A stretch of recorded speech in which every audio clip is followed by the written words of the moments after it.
Hello students, good evening. तो अभी हम लोग एग्रीकल्चर पढ़ रहे थे। एग्रीकल्चर में एक हमारा टेस्ट भी हो गया जिसमें सेल बायोलॉजी, जेनेटिक्स वगैरह के क्वेश्चन थे। इसी तरीके से क्वेश्चन आपको मिलते रहेंगे। और आज हम एक जो हमारा नया टॉपिक है, एग्रीकल्चर अपना चलता रहेगा, कोई दिक्कत नहीं उससे। एक टॉपिक हम और थोड़ा सा स्टार्ट कर लेते हैं, ये फॉरेस्ट्री वाला टॉपिक। ये हमको इसलिए करना पड़ रहा है क्योंकि हमने पहले बताया था कि हमारे पास बहुत से ऐसे स्टूडेंट्स हैं जो कि पिछले साल जुलाई अगस्त से तैयारी कर रहे हैं। बाकी सारा पार्ट उनका कंप्लीट हो चुका है, उन लोगों का केवल एग्रीकल्चर और फॉरेस्ट्री बचा हुआ है। तो शुरू से वो क्लास किए, इसलिए उनके हितों को भी ध्यान रखना हमारे लिए ज़रूरी है। और फॉरेस्ट्री भी छोटा छोटा टॉपिक ऐसा अपन लेंगे, ज़्यादा बड़ा इसमें नहीं करेंगे जिससे आपको दिक्कत मत हो किसी प्रकार की। तो यहाँ पर जो फॉरेस्ट्री है, ये मैंने पहले ही आपको क्लियर किया कि फॉरेस्ट्री हमारा एक नया पार्ट जुड़ा हुआ है और जिसमें कि हम उम्मीद करते हैं कि 20 से 22 क्वेश्चन अपने एग्जाम में बन सकते हैं। लेकिन वैसा ना सोच करके हम ये देखें कि हमारा जो इकोलॉजी एनवायरनमेंट वाला पार्ट है, तो इकोलॉजी एनवायरनमेंट का बहुत सारा पार्ट आपका फॉरेस्ट्री में है और कुछ पार्ट क्या है उसका इकोलॉजी में है। तो हम ये मान लें कि हम पढ़ रहे हैं environment plus forestry plus agriculture, तीनों को मिला करके टॉपिक हम मान सकते हैं। ये बात अलग है कि जो हमारा ऐप होगा उस ऐप में सिलेबस के अकॉर्डिंग ये टॉपिक आपको दिखाई देगा, फॉरेस्ट्री में दिखाई देगा। ठीक है, फॉरेस्ट्री का जब आप सिलेबस को देखेंगे तो सबसे पहले आपको उसमें लिखा हुआ दिखाई देगा सिल्वीकल्चर। सिल्वीकल्चर पर पढ़ेंगे, सिल्वीकल्चर बहुत सारा मतलब पॉइंट आ जाता है कि पूरा फॉरेस्ट का मैनेजमेंट किस तरीके से होता है, ट्री को कैसे लगाना है, ट्रीज का वॉल्यूम क्या होता है, उसकी क्वालिटीज क्या होती है, मतलब पूरा फॉरेस्ट का या ट्रीज का उसके एनवायरनमेंट के साथ कंप्लीट एक रिलेशनशिप क्या होती है, इसको हम पढ़ते हैं आपका सिल्वीकल्चर में। बहुत बड़ा टॉपिक है, बहुत बड़ा टॉपिक मतलब मान के चलिए कि लगभग 2.5-3 घंटे तो कम से कम सिल्वीकल्चर में अपने को लगेगा ही। लेकिन उसको स्टार्ट करने के पहले एक दो छोटे छोटे टॉपिक अपन लेते हैं जिससे नया टॉपिक में आपको थोड़ा सा इंटरेस्ट भी आएगा। और छोटा टॉपिक से मतलब ये हो जाता है कि जैसे मान लीजिए आज अपन पढ़ेंगे कोल्ड डेजर्ट करके एक टॉपिक दिया हुआ है, तो हम ये उम्मीद करते हैं कि एग्जाम में वहाँ से अपने को क्वेश्चन मिल जाएगा। तो एक तो हमारा कोल्ड डेजर्ट है, दूसरा क्या है सिलेबस को जैसा मैंने देखा कि सिल्वीकल्चर के बाद आपको हिंदी मीडियम में यदि अपन सिलेबस को देख रहे हैं तो हिंदी मीडियम के सिलेबस में लिखा हुआ है सदाबहार वन। हिंदी मीडियम के सिलेबस में क्या लिखा हुआ है, सदाबहार वन। तो सदाबहार वन का इंग्लिश वर्ड क्या हो गया, एवरग्रीन फॉरेस्ट। जबकि इंग्लिश मीडियम में उसी सिलेबस को अपन देख रहे हैं वो वहाँ पर लिख दिया है मैंग्रोव फॉरेस्ट। ध्यान देना, हिंदी मीडियम के अकॉर्डिंग यदि अपन सिलेबस को देखते हैं तो फॉरेस्ट में आपका लिखा हुआ है क्या, ये आपका एवरग्रीन फॉरेस्ट लिखा हुआ है। ये ध्यान देंगे यहाँ पर, एवरग्रीन फॉरेस्ट। एवरग्रीन फॉरेस्ट मतलब क्या हो गया आपका, ये सदाबहार वन हो गया। और इसी को इंग्लिश मीडियम में जब सिलेबस लिखा है तो वहाँ पर उसने क्या लिख दिया है आपका, ये मैंग्रोव फॉरेस्ट लिख दिया है वहाँ पर, ये मैंग्रोव फॉरेस्ट। तो ये बहुत ज़्यादा अंतर आ गया, मतलब दोनों बीच में कोई रिलेशन नहीं है। तो मैंने ये डिसीजन लिया है कि कोई बहुत बड़ा मुद्दा नहीं है, हम क्या करेंगे कि पूरा सिल्वीकल्चर में फॉरेस्ट्री का पूरा आ जाता है कि फॉरेस्ट के टाइप्स वगैरह पूरे क्या होते हैं। तो हम क्या करेंगे यहाँ पर जो इंडियन वेजिटेशन है या जो इंडियन फॉरेस्ट हैं उनको 5 कैटेगरीज में क्लासीफाइड किया गया है, उसको अपन विस्तार से पढ़ लेंगे। लेकिन अभी एक छोटा सा टॉपिक अपन लेते हैं जिससे आपको थोड़ा सा इंटरेस्ट आए फॉरेस्ट्री में। तो आज का एक छोटा सा टॉपिक मैं ले रहा हूँ ये आपका कोल्ड डेजर्ट। कोल्ड डेजर्ट क्या है हमारे यहाँ, लद्दाख। दूसरा क्या, इसी को अपन बोलते हैं खापा चैन के नाम से जाना जाता है, ध्यान रखेंगे। ये हमारा आज का एक छोटा सा टॉपिक जिसमें कम से कम एक क्वेश्चन की हम उम्मीद करते हैं यहाँ पर। ये आपका ये है कोल्ड डेजर्ट करके आपका सिलेबस में लिखा हुआ है। कोल्ड डेजर्ट कहाँ पर स्थित है भारत में, आपको ध्यान रखना है लद्दाख। लद्दाख मालूम है, अभी कुछ दिन पहले आपने देखा कि जब अनुच्छेद 370 के तहत जम्मू कश्मीर को भारतीय आपका जो यूनियन टेरिटरीज है उसमें सम्मिलित किया गया, तो उसी के साथ क्या है आपका जो लद्दाख है, लद्दाख को भी यूनियन टेरिटरीज या केंद्र शासित प्रदेश डिक्लेयर किया गया। थोड़ी बहुत जानकारी आपको होगी कि भाई लद्दाख है, लद्दाख की जो कैपिटल है वो कैपिटल क्या है आपका, ले। लद्दाख की कैपिटल क्या है आपका, ले। ये अपन एक सामान्य जानकारी जानते हैं, मतलब जिसको कि अपन जीके वगैरह में बिल्कुल पढ़े रहते हैं कि लद्दाख की कैपिटल क्या है आपका, ले। और ये जो लद्दाख का जो एरिया है यही क्या है आपका कोल्ड डेजर्ट या शीत मरुस्थल के नाम से इसको जाना जाता है। ये जो लद्दाख है, लद्दाख को अपन खापा चैन बोलते हैं। क्या बोलते हैं इसको अपन, खापा चैन। खापा चैन बोलने का मतलब क्या होता है, स्नो लैंड। खापा चैन बोलने का मतलब क्या हो जाता है आपका, ये स्नो लैंड। स्नोलैंड मतलब ये जो पूरा क्षेत्र है, ये क्षेत्र पूरा बर्फ से, आइस से पूरी तरीके से कवर्ड है। ठीक है, तो इसको अपन क्या बोल देते हैं यहाँ पर, खापा चैन के नाम से जाना जाता है, ये ध्यान रखेंगे। चलिए, तो अब यहाँ पर क्या है कि हमारा जो सिलेबस हो तो कोल्ड डेजर्ट है, लेकिन थोड़ा सा अपन इस डेजर्ट को समझ जाएं कि भाई डेजर्ट होता क्या चीज़ है। पहले हम डेजर्ट समझ जाएं, ठीक है। तो डेजर्ट बोलने का मतलब क्या होता है कि इसको अपन बोल देते हैं ये बेयर एरिया। क्या बोल देते हैं और अपन ये बेयर एरिया, या इसी को और क्या बोल देते हैं अपन ये बैरन लैंड। बैरन लैंड मतलब क्या हो गया आपका ये बंजर भूमि, ये भी बोला जाता है। तो बेयर एरिया बोलने का मतलब क्या होता है कि कोई एक ऐसा एरिया जहां पर फ्लोरा और फाना बिल्कुल लिमिटेड हो, मतलब प्लांट्स और एनिमल दोनों की संख्या बहुत ही सीमित हो, तो उस एरिया को अपन यहाँ पर क्या मान लेते हैं, यहाँ पे एक बैरन आइलैंड या बेयर एरिया, कि वहाँ पे जो वेजिटेशन है, वेजिटेशन क्या है, बिल्कुल लिमिटेड रहेगा। ठीक, तो उस स्थिति को अपन क्या बोलते हैं, बेयर एरिया या बंजर भूमि के नाम से जाना जाता है। तो डेजर्ट का जो पहला फीचर आपको दिखाई देता है वो यही दिखाई देता है कि मोस्टली इसका जो एरिया होता है वो क्या होता है आपका बेयर एरिया या बैरन लैंड के रूप में या बंजर भूमि के नाम से इसको अपन जानते हैं। तो चलिए, अभी जो डेजर्ट है, डेजर्ट का एक कॉन्सेप्ट हम लेते हैं कि पूरा जो वर्ल्ड है, वर्ल्ड में अपने को दो प्रकार के डेजर्ट पढ़ने के लिए मिलते हैं। एक हमारा क्या हो जाता है आपका ये हॉट डेजर्ट, और दूसरा क्या हो जाता है आपका ये कोल्ड डेजर्ट। तो एक्चुअल में हमारे सिलेबस में क्या है, कोल्ड डेजर्ट है। लेकिन ऐसे सिंपल ही अपन देख लेते हैं कि भाई ये जो डेजर्ट है, डेजर्ट बनता कैसे है, मरुस्थल बनता कैसे है, अपने को जानना है। तो कभी भी ध्यान रखना, यदि आपको बोलता है कि मरुस्थल बनने का जो प्रमुख कारण होता है, ये अपन ने बोल दिया क्या, ये डेजर्टिफिकेशन।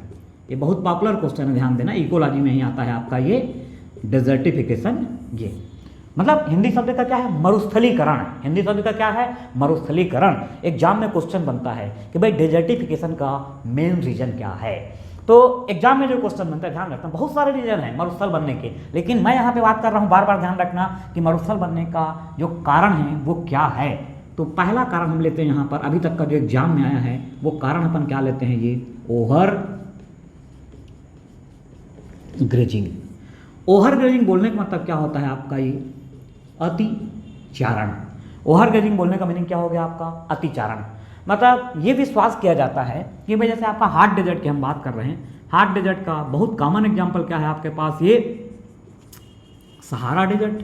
ये नाम सुना होगा आपने कि भाई वर्ल्ड का जो लार्जेस्ट डेजर्ट है, विश्व का सबसे बड़ा मरुस्थल, सहारा मरुस्थल अपन पढ़ते हैं। ठीक है, तो ये माना जाता है कि सहारा डेजर्ट कभी हरा भरा घास का मैदान हुआ करता था। ठीक है, मतलब पूरा क्या है, एक पूरा ग्रीन लैंड था, पूरा एक हरा भरा घास का मैदान था। लेकिन वहाँ पर क्या हुआ कि कुछ ऐसी परिस्थितियाँ क्रिएट हुई कि जो शाकाहारी जंतु हैं या जो हर्बीवोर्स हैं, उनकी संख्या में अप्रत्याशित वृद्धि हुई। और हर्बीवोर्स की संख्या बढ़ने के कारण जो हर्बीवोर्स या शाकाहारी जंतु है, उनके द्वारा क्या किया गया वहाँ पर, ओवर ग्रेजिंग, अतिचारण। मतलब भाई चारे के रूप में उन लोगों ने उसका जो भी ग्रीनरी थी उसको क्या कर दिया, पूरा धीरे धीरे समाप्त कर दिया।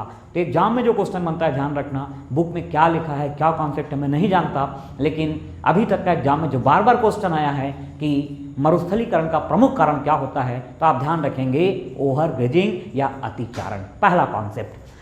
दूसरा जो अपन पढ़ते हैं, दूसरा क्या पढ़ते हैं अपन यहाँ पर कि भाई मोस्टली ये क्या होता है आपका स्कैंटी रेनफॉल। दूसरा वर्ड अपन क्या पढ़ते हैं यहाँ पर, scanty rainfall. Scanty rainfall, scanty rainfall बोलने का मतलब क्या हो गया, अल्प वर्षा। स्कैंटी रेनफॉल बोलने का मतलब क्या हो गया, अल्प वर्षा। भाई जैसे अपने को जीके में क्वेश्चन आता है कि भाई जो थार मरुस्थल है, थार मरुस्थल या जो राजपुताना का मरुस्थल है, भाई थार मरुस्थल कहाँ पर है आपका, उत्तरी पश्चिमी भारत, मतलब जो राजस्थान का एरिया है। तो क्वेश्चन एग्जाम में बन जाता है कि भाई जो राजपुताना है वो एक मरुस्थल में कन्वर्ट हो गया, क्यों, तो वहाँ पर हमारा आंसर क्या होता है, स्कैंटी रेनफॉल, अल्प वर्षा का क्षेत्र है। और स्कैंटी रेनफॉल के अलावा तीसरा यहाँ पे और क्या कारण बनता है आपका, ध्यान रखना, भाई अल्प वर्षा क्यों होती है, तो अल्प वर्षा क्यों होती है ये आपको ध्यान रखना है कि कोई एरिया क्या होता है आपका, ये रैन शेडो एरिया, इसको अपन क्या बोलते हैं यहाँ पर आपका, ये rain shadow area. Rain shadow area, Hindi में इसको अपन क्या बोल देते हैं यहाँ पे, वृष्टि छाया प्रदेश। वृष्टि छाया प्रदेश। वृष्टि छाया प्रदेश बोलने का मतलब क्या होता है कि भाई जैसे आपने देखा कि भारत में जो मानसून की उत्पत्ति होती है, मानसून की उत्पत्ति कहाँ पर होती है आपका, हिंद महासागर में। और ये मानसून अभी आपने कुछ दिन पहले ही देखा कि भाई बार बार पेपर में आप पढ़ रहे थे कि मानसून केरल के तट पे टकरा रहा है, 10 जून तक का छत्तीसगढ़ पहुंचेगा, यही सब अपन पढ़ते रहते हैं पेपर वगैरह में। तो कॉन्सेप्ट यही है कि हिंद महासागर में आपका मानसून की उत्पत्ति हुई, ये भारत के दक्षिण तट पर पहुंचता है।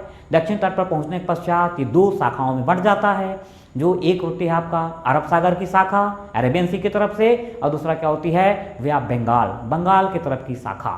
तो जब ये मानसूनी पवन, बिल्कुल बेसिक अपन पढ़ रहे हैं भाई, पर्वत से टकराती है तो वहाँ पर क्या होता है, वर्षा होती है। तो कई बार अपन क्या देखते हैं कि भाई जैसे मान लिया हमारे पास क्या है, ये माउंटेन है, ये क्या हो गया हमारा, ये माउंटेन हो गया, पर्वत हो गया। अब ये मानसूनी पवन इधर से आपका ऐसा करके आ रही है, ये मानसूनी पवन इधर से आपका चल रही है।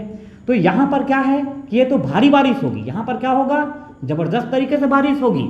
लेकिन ये वाला जो एरिया है, यहाँ पर पहुँचते पहुँचते जो मानसून है एक कमज़ोर पड़ जाता है। तो ये वाला जो एरिया है ये क्या हो जाता है आपका, स्केंटी रेनफॉल वाला एरिया हो जाता है।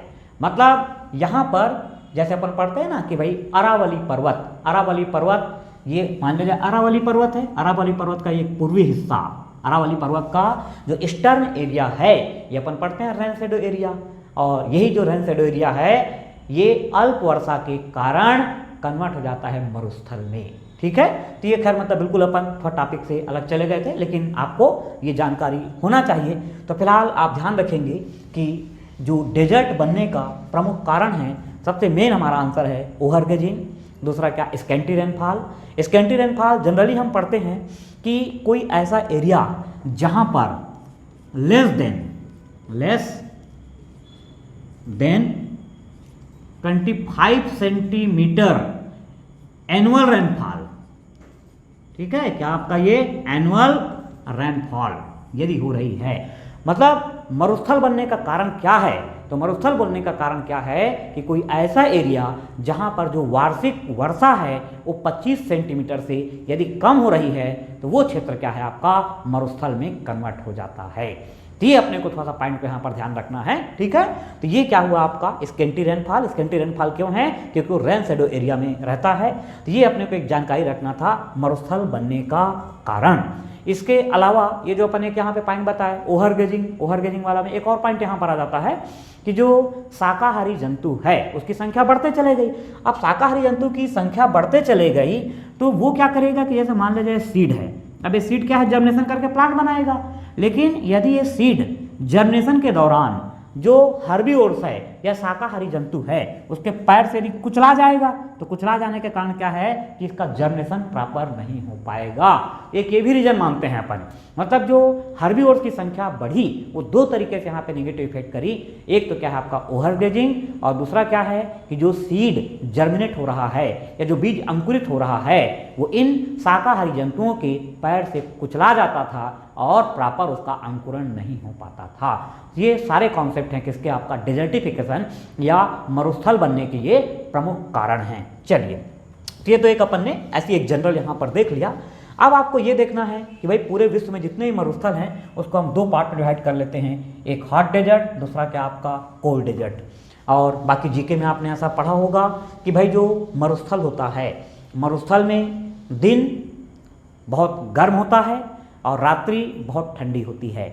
मतलब जो दैनिक तापांतर है, मतलब दिन और रात में जो टेम्परेचर का डिफरेंस है उसमें बहुत ज़्यादा वेरिएशन पाया जाता है। क्योंकि कॉन्सेप्ट हमारा क्या है कि जो रेत है वो जल्दी गर्म होती है और जल्दी ठंडी होती है। इसलिए मरुस्थल के संदर्भ में अपन यही पढ़ते हैं कि दिन अत्यधिक गर्म होता है और रात उतनी ही ज़्यादा ठंडी होती है। एक थोड़ा सा अपना कॉन्सेप्ट था। बाकी जीके में आप पढ़ेंगे, ध्यान रखना कि जो हॉट डेजर्ट आप पढ़ते हैं, सहारा डेजर्ट पढ़ते हैं, इसके अलावा भारत के संदर्भ में अपन थार डेजर्ट पढ़ते हैं, कालाहारी डेजर्ट पढ़ते हैं। ठीक है, ये सब मरुस्थल वगैरह आपको जीके में थोड़ा सा याद रखना पड़ेगा। ठीक, अब यहाँ पर मेन हमारा जो टॉपिक है एक्चुअल में क्या है, ये कोल्ड डेजर्ट है। इसी पे हमारा यहाँ पे कोल्ड डेजर्ट। चलिए, अभी जो कोल्ड डेजर्ट है, कोल्ड डेजर्ट के संदर्भ में हमको कौन सा पढ़ना है, लद्दाख को पढ़ना है, ठीक है। लद्दाख के बारे में अपने को जानना था, उसी को अपन देखते हैं। तो ये जो लद्दाख की स्थिति है, पहला पॉइंट तो ध्यान रखेंगे कि भाई लद्दाख की स्थिति कहाँ पर है। तो आपको ध्यान रखना है Ladakh is lies in the range of great Himalaya. किस रेंज में आपका आता है, ध्यान रखेंगे, ये ग्रेट हिमालय में। जो हिमालय है, आपने देखा होगा हिमालय पर्वत को हम 3 पार्ट में डिवाइड करते हैं, नॉर्थ टू साउथ के डायरेक्शन में, उत्तर से दक्षिण की दिशा में।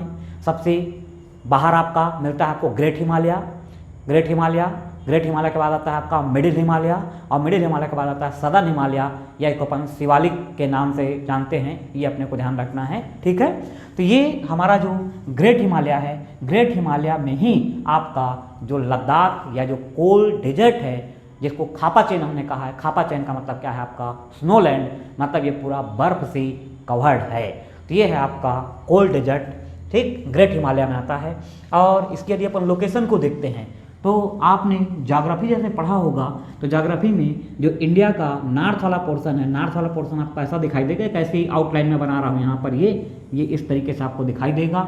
नॉर्थ में बिल्कुल आप चले जाते हैं तो ये आपको दिखाई देगा कि आपका ये काराकोरम, यहाँ पर क्या मिलेगा आपका ये काराकोरम, काराकोरम के अलावा ये आपको दिखाई देगा यहाँ पर ये जांस्कर, ये क्या है आपका ये जांस्कर रेंज। तो ये अपने को ध्यान रखना है कि इधर यह हमारा क्या है, ये जम्मू कश्मीर, ये क्या है आपका ये जम्मू कश्मीर। तो जम्मू कश्मीर के ईस्ट में, जम्मू कश्मीर के ईस्ट में ये है आपका क्या, यहाँ पर ये लद्दाख, ये क्या है आपका लद्दाख। ये लोकेशन को आप ध्यान रखेंगे, इंडिया का जो बिल्कुल नॉर्थ वाला पोर्शन है, जम्मू कश्मीर का ईस्ट वाला पूर्वी क्षेत्र है आपका ये, और काराकोरम रेंज और जास्कर रेंज के बीच में स्थित है आपका ये लद्दाख स्थित है। मैप को आप देखेंगे तो मैप में आपको यहीं पर दिखाई देगा आपका कैलाश और मानसरोवर, यहीं पर आपको क्या दिखाई देगा आपका ये कैलाश और मानसरोवर आपको दिखाई देगा। मानसरोवर के बारे में अपन पढ़ते हैं ना कि मानसरोवर से अपना जो रिवर निकलती है, मानसरोवर कैलाश के पास में ही मानसरोवर है, एक रिवर यहाँ से निकलती है, ये ऐसा करके इंडस रिवर इधर चले जाती है आपका, और एक रिवर ऐसा करके निकलती है, ये चले जाती है कहाँ पर आपका, ये ब्रह्मपुत्रा रिवर है। तो मानसरोवर लेक से हम पढ़ते हैं, 2 रिवर पढ़ते हैं यहाँ पर, एक आपका इंडस जो कि इधर आपका पश्चिम की तरफ जाएगी, वेस्ट की तरफ जाएगी, और एक आपका ब्रह्मपुत्रा, जो ब्रह्मपुत्रा है तो आपका ये ईस्ट डायरेक्शन में चले जाएगी। ये पढ़ते हैं अपन, ज्योग्राफी में पॉइंट आता है, जब कभी ज्योग्राफी पढ़ने का मौका मिलेगा वहाँ पर विस्तार से इसको मैं आपको बताऊंगा। यहाँ पर मेरा बताने का उद्देश्य ये था कि जो लद्दाख हमारा जो कोल्ड डेजर्ट है वो कौन सी रिवर के एरिया में आता है। तो यहाँ की रिवर का यदि नाम बोलेगा आपको तो ध्यान रखना, रिवर कौन सी यहाँ पर अपने को मिलेगी, ये इंडस रिवर, ठीक है। कौन सी रिवर यहाँ पर अपने को मिलेगी, इंडस रिवर। इंडस रिवर मतलब क्या हो गया आपका सिंधु नदी, ठीक। तो लद्दाख के कुछ एरिया में इंडस रिवर या जो सिंधु नदी है उसका प्रभाव अपने को देखने के लिए मिलता है, ये थोड़ा सा ध्यान रखेंगे, ठीक। बाकी लोकेशन आपको क्लियर हो गई कि लद्दाख का जो नादन मतलब बाउंड्री है, जो उत्तरी सीमा है, उसकी उत्तरी सीमा का निर्धारण कौन कर रहा है यहाँ पे, काराकोरम रेंज, और इसकी जो दक्षिणी सीमा है इसको कौन बना रहा है यहाँ पर आपका ये जांस्कर रेंज। ये पढ़ते हैं ना अपन, तो आपने पढ़ा होगा पर्वत श्रृंखला कि भाई अपन बोल देते हैं कि काराकोरम, काराकोरम के बाद क्या फिर आपका ये लद्दाख, लद्दाख के आपका जास्कर, जास्कर के बाद आपका पीर पंजाल, ये इस तरीके से अपन रेंज पढ़ते हैं। तो यहाँ पर आपको ध्यान रखना है ये वाला जो एरिया है इसी में आपका इंक्लूड है क्या, कोल्ड डेजर्ट, ठीक, जिसकी उत्तरी सीमा का निर्धारण काराकोरम रेंज के द्वारा किया जा रहा है, या दक्षिणी सीमा का निर्धारण जास्कर रेंज के द्वारा किया जा रहा है। इसकी लोकेशन क्या है आपका, जम्मू कश्मीर के पूर्वी हिस्से में इसकी स्थिति है। ये तो हुआ है, ये हमारा एक लद्दाख हो गया, ठीक। अब यहाँ पर जो कोल्ड डेजर्ट बना कैसे है, तो यहाँ पर देखो नॉर्मली जो हमने पढ़ा कि जो हॉट डेजर्ट है, हॉट डेजर्ट में क्या होता है कि less than 25 centimetre annual rainfall, लेकिन यहाँ पर क्या हो रहा है कि यहाँ पर जो वार्षिक वर्षा है ये क्या है आपका less than 10 centimetre annual rainfall. मतलब यहाँ का पॉइंट आप ध्यान रखेंगे कि जो लद्दाख कोल्ड डेजर्ट में कन्वर्ट हुआ है, यहाँ पर जो एनुअल रेनफॉल है या वार्षिक वर्षा है, वार्षिक वर्षा क्या है आपका 10 सेंटीमीटर से भी आपका कम है, ये पॉइंट आपको ध्यान रखना है, ठीक है। ये हुआ आपका लद्दाख जो आपका कोल्ड डेजर्ट में कन्वर्ट हुआ है। अब थोड़ा सा इसके बारे में अपन और समझते हैं कि हमको क्या क्या पॉइंट को यहाँ पर जानने के लिए मिलता है। ठीक है, अब इसमें जो लद्दाख है, लद्दाख की जो हाइट है, ये हाइट आपको क्या मिलेगी, आपका 3000 मीटर, 3000 मीटर ये आपका मिलेगा यहाँ पर। क्या ये कारगिल, कारगिल सभी को मालूम है। ठीक है, और 3000 मीटर से लेकर के आपका 3000 मीटर से लेकर के कहाँ तक का आपका ये लगभग आपका ये 8000 मीटर की ऊंचाई पर इस यहाँ पर क्या है आपका ये काराकोरम है। मतलब जो लद्दाख है, लद्दाख की जो हाइट है या जो कोल्ड डेजर्ट की हाइट है वो 3000 मीटर से लेकर के आपका 8000 मीटर तक का है। 3000 मतलब एक जो लोअर लेवल है उसका वो क्या है आपका कारगिल, और जो उसका हायर लेवल है, हायर लेवल क्या है उसका आप ध्यान रखेंगे काराकोरम रेंज के नाम से इसको अपन जानते हैं। ठीक है, तो ये तो हुआ इसका एक पॉइंट हमारा यहाँ पर। अब इसके बाद अपने को जानना है कि भाई जो कोल्ड डेजर्ट है, तो कोल्ड डेजर्ट मतलब यहाँ पर क्या है आपका कि जैसे अपन बात करते हैं समर सीजन की, अपन बात करते हैं किसकी बात करते हैं अपन, ये समर सीजन की बात करते हैं, ग्रीष्म ऋतु की बात करते हैं। तो ग्रीष्म ऋतु के समय यहाँ पर क्या होता है कि जो दिन का तापमान होता है, दिन का तापमान यहाँ पर क्या होता है आपका above 0 degree Celsius, above 0 degree Celsius. मतलब गर्मी के समय में यहाँ पर जो दिन का तापमान होता है वो क्या मिलेगा 0 डिग्री सेल्सियस से ऊपर, कुछ ऊपर, मतलब 1 डिग्री सेल्सियस, 2 डिग्री सेल्सियस, इस टाइप का यहाँ पे दिन का तापमान रहेगा गर्मी में। और यही अपन बात करते हैं किसकी, आपका नाइट की बात करते हैं, रात्रि की बात करते हैं। तो रात्रि में यहाँ पर जो तापमान होता है ये क्या होता है आपका -30 डिग्री सेल्सियस, ये कंडीशन यहाँ पर आती है। ठीक है, और उसी तरीके से यदि हम बात करते हैं कब की, आपका ये विंटर की बात करते हैं, किसकी बात करते हैं अपन, ये विंटर की बात करते हैं। तो विंटर में यहाँ पर दिन या रात कोई सी भी हम बात करें तो टेम्परेचर यहाँ पर क्या रहेगा आपका बिलो -40 डिग्री सेल्सियस। मतलब यहाँ पर जो विंटर सीजन है, विंटर सीजन में टेम्परेचर बहुत डाउन हो जाता है। तो हम दिन की बात करें चाहे रात की बात करें, वहाँ पर अपने को टेम्परेचर क्या मिलेगा, लेस देन -40 डिग्री सेल्सियस, जबकि दिन के तापमान में आपको थोड़ा बहुत यहाँ पे वेरिएशन दिखाई दे रहा है। तो ये सारे पॉइंट को आपको दिमाग में बैठा करके रखना है। ठीक है, मतलब ये क्या है कि जो लद्दाख कोल्ड डेजर्ट मैं पढ़ा रहा हूँ, ये भी मैं अपने जीवन में पहली बार पढ़ाने का मुझे मौका मिला है, और मैं यहाँ पे कुछ भी नहीं कर रहा हूँ। ये जो 9th क्लास की जो NCERT की पुस्तक है उसमें जो कोल्ड डेजर्ट करके टॉपिक दिया हुआ है, उसी टॉपिक को अपने ज्ञान और अनुभव के आधार पर एक टॉपिक बना करके आपके सामने यहाँ पर प्रस्तुत कर रहा हूँ कि आपका जो भी सिलेबस के अकॉर्डिंग दिया हुआ है वो क्वेश्चंस कवर हो जाए, ये मेरा उद्देश्य है। तो ये पॉइंट आप ध्यान रखेंगे। इसके अलावा क्या होता है, इसी लद्दाख में एक एरिया है, उस एरिया का नाम क्या है आपका द्रास का नाम से जानते हैं। तो द्रास आपको ध्यान रखना है, it is the coldest place of the earth, मतलब विश्व का जो सबसे ठंडा स्थान है, विश्व का सबसे ठंडा स्थान अपन किसको बोलते हैं, द्रास को। और ये द्रास कहाँ स्थित है आपका, तो लद्दाख जो कोल्ड डेजर्ट का एरिया है वहाँ पर आपका ये लद्दाख स्थित है, ध्यान रखना है। ठीक है, और ये भी ध्यान रखेंगे आपका कि ये जो लद्दाख है, लद्दाख का ये पॉइंट मैंने पहले क्लियर कर दिया कि ये क्या होता है, हिमालय क्षेत्र के जो हिमालय का जो रेन शेडो वाला एरिया है उस एरिया में ही आता है। इसकी लद्दाख की लोकेशन कहाँ पर आपका ध्यान रखेंगे, हिमालयन क्षेत्र का जो वृष्टि छाया प्रदेश है, रेन शेडो एरिया, वृष्टि छाया प्रदेश, मतलब जहाँ पर बारिश बहुत कम होती है, तो उसके कारण ये क्षेत्र क्या आपका एक मरुस्थल में कन्वर्ट हो गया है। मरुस्थल है, डेजर्ट है, लेकिन अधिकांश समय क्या रहता है, ये बर्फ की हल्की लाइन से ये क्या होता है, कवर्ड रहता है। ये अपने को यहाँ पर ध्यान रखना है। ठीक है, इसके अलावा क्या होता है कि जो आपका लद्दाख है, लद्दाख की जो पॉपुलेशन है, यहाँ की जो मुख्य जनसंख्या ध्यान रखेंगे मुस्लिम और बुद्धिस्ट। ठीक है, मतलब बौद्ध धर्म को मानने वाले और मुस्लिम धर्म को मानने वाले लोग यहाँ की मतलब मुख्य जनसंख्या को बनाते हैं, ध्यान रखना है। इसके बाद मेन अपने को जानना है कि यहाँ पर आपका ग्लेशियर कौन सा है, यहाँ का जो प्रमुख ग्लेशियर है ध्यान रखेंगे, यहाँ पे जो आपका प्रमुख ग्लेशियर है ये आपका प्रमुख ग्लेशियर समझ गया ना, ग्लेशियर मतलब क्या हो गया आपका ये हिमनद है ना भाई, मतलब एक प्रकार की बर्फ की नदी जैसे बर्फ बह रही है। ठीक है, तो ये ग्लेशियर, इस ग्लेशियर का नाम है ध्यान रखेंगे यहाँ पर गांगरी, ये कौन सा ग्लेशियर है यहाँ पर फेमस ग्लेशियर आपको ध्यान रखना है, ये गांगरी का नाम याद रखना है। क्वेश्चन कभी बन सकता है कि भाई ये जो गांगरी ग्लेशियर है कहाँ स्थित है, तो रिवर कौन सी आ रही है लद्दाख में, इंडस रिवर का कुछ एरिया आ रहा है, ग्लेशियर कौन सा है, गांगरी ग्लेशियर का नाम आपको याद करना है। मतलब ऑलमोस्ट जो भी चीज़ें अपन पढ़ रहे हैं आप ध्यान रखना, लगभग 75% पहले आपने सुना होगा, लेकिन 25% बिल्कुल आपके लिए नया है। जैसे गांगरी ग्लेशियर है, गांगरी ग्लेशियर अपन लोग ध्यान नहीं देते हैं, जीके वगैरह पढ़ते रहते हैं, तो यहाँ पर ध्यान रखेंगे यहाँ का एक जो प्रमुख ग्लेशियर है कौन सा आपका गांगरी ग्लेशियर है, ये ध्यान रखना है। इसके अलावा यहाँ पर हमारा जो फॉरेस्ट्री का सिलेबस है, उस फॉरेस्ट्री के सिलेबस के अकॉर्डिंग यदि हम आते हैं तो यहाँ का जो क्लाइमेट है, यहाँ का क्लाइमेट कैसा है ध्यान रखना, ड्राई, ठीक है। यहाँ पर जो हवा चलती है, कैसी हवा चलती है ध्यान रखेंगे, आपका ड्राई विंड, मतलब शुष्क पवन चलती है यहाँ पर, ठीक है। यहाँ की जो पवन है वो कैसे चलेगी, आपका ड्राई विंड रहेगी, बिल्कुल लो टेम्परेचर होने के कारण यहाँ की जो वायु है उसमें क्या होती है, शुष्कता पाई जाती है। और मेन अपने को जानना है यहाँ पे फ्लोरा एंड फौना, मतलब यहाँ पर कौन कौन से प्लांट्स मिलेंगे और कौन से एनिमल मिलेंगे, ये अपने को देखना है।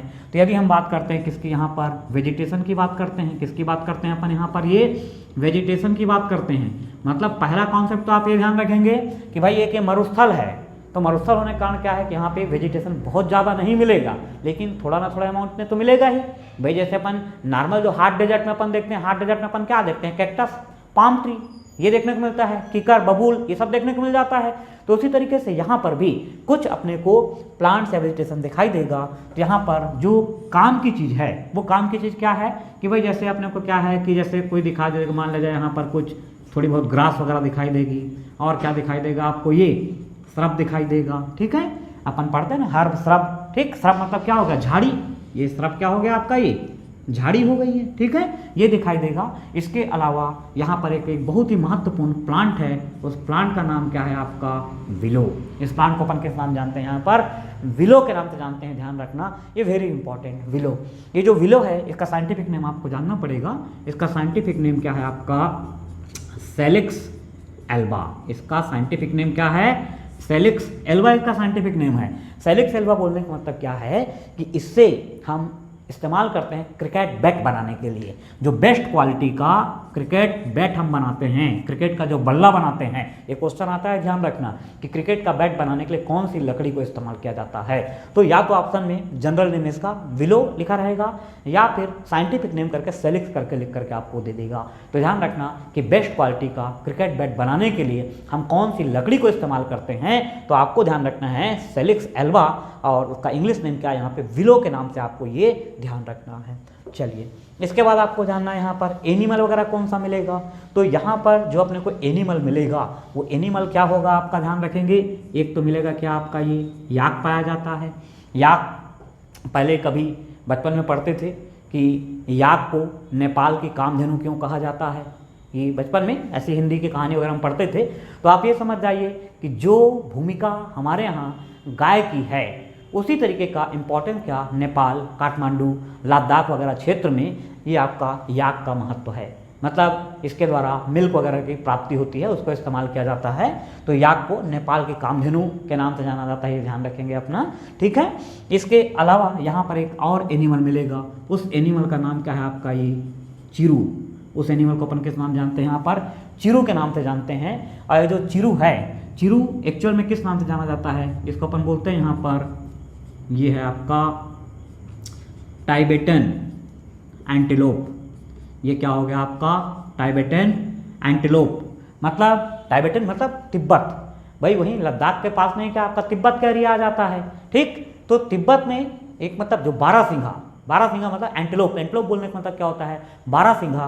तो ये जो चिरू के नाम से उसको जानते हैं। तो चिरू एक्चुअल में क्या चीज़ है आपका, तिब्बत में पाया जाना जो एंटीलोप है उसको अपन चिरू बोलते हैं। और इसका इंपॉर्टेंस ये है कि इससे ऊन की प्राप्ति होती है। इससे क्या होता है, ऊन की प्राप्ति होती है। इसका जो ऊन है, ये ऊन क्या कहलाता है आपका ध्यान रखेंगे, इस ऊन को अपन बोलते हैं यहाँ पर शाहतूश ऊन के नाम से इसको जाना जाता है। वेरी इंपॉर्टेंट, ये भी मेडिकल एंट्रेंस एग्जाम में आ चुका है।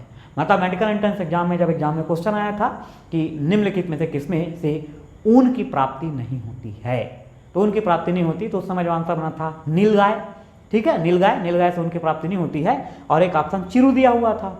तो जनरली लोगों को लगता है कि ऑब्जेक्टिव बनाते समय कि कोई नया टाइप का नाम आता है तो उसी को आंसर समझ लेते हैं। तो आपको ध्यान रखना है कि चिरू से ऊन की प्राप्ति होती है और इस चिरू को ही अपन जानते हैं किस नाम से, टाइबेटन एंटीलोप या तिब्बत में पाया जाने वाला बारहसिंघा। और इससे जो ऊन प्राप्त होता है उस ऊन को अपन किस नाम जानते हैं, यहाँ पे शाहतूश ऊन के नाम से इसको जाना जाता है। ये आपको ध्यान रखना है, ठीक है। मतलब ये एक्चुअल में क्या है, एक प्रकार का एडाप्टेशन होता है, एक प्रकार का अनुकूलन होता है कि जो लोग कोल्ड प्लेस में रहेंगे उनके शरीर में ज़्यादा हेयर पाया जाएगा और जो लोग इक्वेटर के आसपास रहेंगे उनके बॉडी में हेयर कंपैरेटिवली कम होता है, ठीक है। ध्यान देना, पॉइंट को समझना है यहाँ पर जो मैंने बोला आपको कि जो लोग भूमध्य रेखा के पास में रह रहे हैं उनमें हेयर बॉडी में कम रहेगा और जो लोग भूमध्य रेखा से दूर रहते हैं उनके बॉडी में हेयर अधिक मात्रा में पाया जाता है। तो आप देखना, जैसे जो आपका याक है, याक के पूरे बॉडी में खूब सारा हेयर पाया जाएगा। एंटीलोप है, एंटीलोप के बॉडी में खूब सारा हेयर पाया जाएगा, ठीक है। और उसी जगह अपन क्या करते हैं कि मरुस्थलीय क्षेत्र में अपन चले जाएं, वहाँ क्या मिलेगा, कैमल मिलेगा। तो क्या कैमल के शरीर से अपने को ऊन की प्राप्ति हो सकती है क्या? नहीं, क्योंकि वो गर्म प्रदेश में रह रहा है। तो गर्म प्रदेश में रह रहा है तो उसके बॉडी में हेयर कम पाए जाते हैं। इसका कॉन्सेप्ट देखना, बहुत सिंपल कॉन्सेप्ट है कि नॉर्मली अपन बोलते हैं कि ठंड के समय रोए खड़े हो गए। तो ठंड के समय रोए खड़े हो गए मतलब एक छोटा सा एग्जाम्पल देखना, ये एक व्यक्ति, बहुत सिंपल समझना, ये एक व्यक्ति है, ठीक है। अब ये व्यक्ति को ठंड लगी, अब ठंड लगी तो इसके बॉडी का रोआ क्या हो गया, ये खड़ा हो गया, इसके हेयर क्या हो गए, ये खड़े हो गए, ठीक है। तो ये जो हेयर खड़े हो गए इसके बीच में भर जाती है एयर, इसके बीच में क्या भर जाती है आपका, ये एयर भर जाती है, ध्यान रखना ये, ठीक है। ये एयर भर गई। अब एयर क्या होती है आपका, बेड कंडक्टर ऑफ हीट या इंसुलेटर की तरह कार्य करती है। मतलब इसके शरीर के अंदर की जो हीट है, भाई हमारे बॉडी में एक प्रकार की हीट है, उस हीट को अपन क्या बोलते हैं, लेटेंट हीट, गुप्त उष्मा। क्या कहा जाता है उसको, लेटेंट हीट या गुप्त उष्मा कहा जाता है।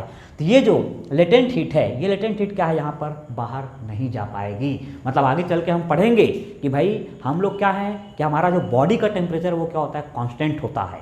कांस्टेंट मतलब ये कि भाई हमारा बॉडी का टेम्परेचर क्या है, फ़ारेनहाइट में यदि हम बोलें तो 98.4 और डिग्री सेल्सियस में बोले तो 37 डिग्री सेल्सियस। तो कांस्टेंट बॉडी टेम्परेचर मतलब यदि हमको कोई भूमध्य रेखा पर ले जाकर रख देगा तब भी हमारा बॉडी टेम्परेचर कांस्टेंट रहेगा, और कोई यदि अपने को आर्कटिक और अंटार्कटिक क्षेत्र में ले जाकर पटक देता है तब भी हमारा बॉडी का टेम्परेचर कांस्टेंट रहेगा। मतलब हम अपने बॉडी की फिजियोलॉजी के द्वारा या हमारे शरीर की जो जैविक क्रिया है उसके द्वारा हम एक्सटर्नल एनवायरनमेंट या टेम्परेचर के साथ एडजस्टमेंट करते हैं। तो वैसे ही यहाँ पर ठंड के समय क्या हो जाएगा, बाल खड़ा हो जाएगा, ठीक है।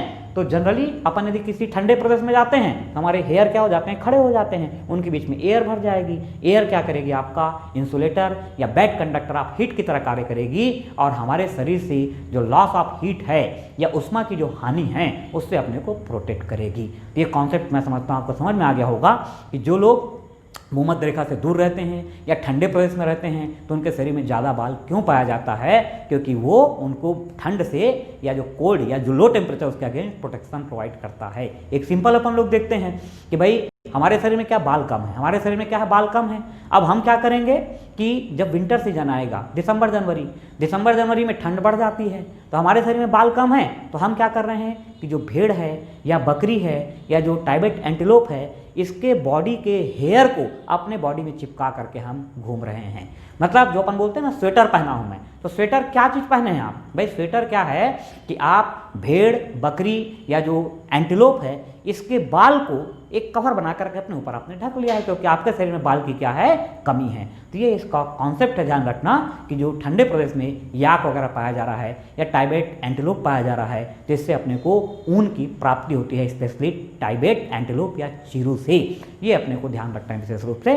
तो ये हमारा जो कोल्ड डेजर्ट से संबंधित लगभग जो कॉन्सेप्ट है, फ्लोरा फाना से संबंधित, वहाँ का टेम्परेचर वगैरह क्या रहता है, मतलब यहाँ की कंडीशन ये रहती है, मतलब जो बुक में लिखा हुआ है, बुक में मतलब यही लिखा हुआ है आपका कि जैसे मान लिया जाए आप एक शेड बना लिए, ये क्या कर, एक आपका एक शेड बना लिए, ठीक है, ये आपने बना लिया, शेड बना लिया। आप शेड बनाने के बाद यहाँ पर आप क्या किए कि आप ये ऐसा करके अपना ये बैठे हुए हैं, ये बैठे हुए हैं, ठीक है। अब ये ऐसे बैठे हुए हैं, ये आपका पैर है ये, ठीक। तो यहीं पर ये शेड बनाए हुए हैं, तो बॉडी का ये वाला जो पार्ट है ये यहाँ पे आपको बहुत ठंड लगेगी। और यहाँ पर क्या है कि जो सन है, सन की हाई इंटेंसिटी मतलब तीव्र प्रकाश आपको इस वाले बॉडी के पार्ट में क्या है आपका बहुत ज़्यादा गर्मी का एहसास होगा।